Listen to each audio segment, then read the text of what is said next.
அழிவின் விளிம்பில் இருக்கும் கூம்பு வடிவ ஒலிபெருக்கிகளை மீட்கும் விதமாக தேனியில் நடைபெற்ற கூம்பு வடிவ ஒலிபெருக்கிகளுக்கான இசை போட்டி கவனம் பெற்றுள்ளது.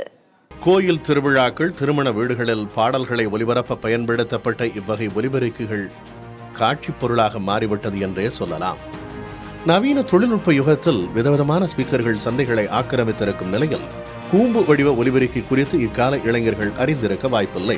ஏராளமானோரின் வாழ்வாதாரத்திற்கு அடிப்படையாக இருந்த இவ்வகை ஒலிபெருக்கிகள் ஒலி மாசுவை ஏற்படுத்துவதாக கூறி தடை செய்யப்பட்டன. இந்நிலையில் அழிவின் பிடியிலிருந்து காப்பாற்றும் நோக்கில் தேனி மாவட்டம் கம்பத்தில் கூம்பு வடிவ ஒலிபெருக்கிகளுக்கான இசை போட்டி நடத்தப்பட்டது.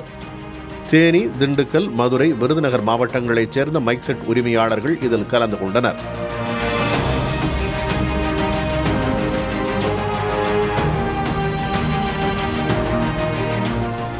ஒவ்வொரு சுற்றிலும் 2 மைக் செட் உரிமையாளர்கள் இடையே நடத்தப்பட்ட போட்டியில் ஒரே நேரத்தில் பாடல்கள் ஒலிபரப்பப்பட்டன. நீண்ட தூரத்திற்கு இசையை தெளிவாக கடத்திய ஒலிபெருக்கிகளின் உரிமையாளர்கள் வெற்றியாளர்களாக தேர்வு செய்யப்பட்டனர்.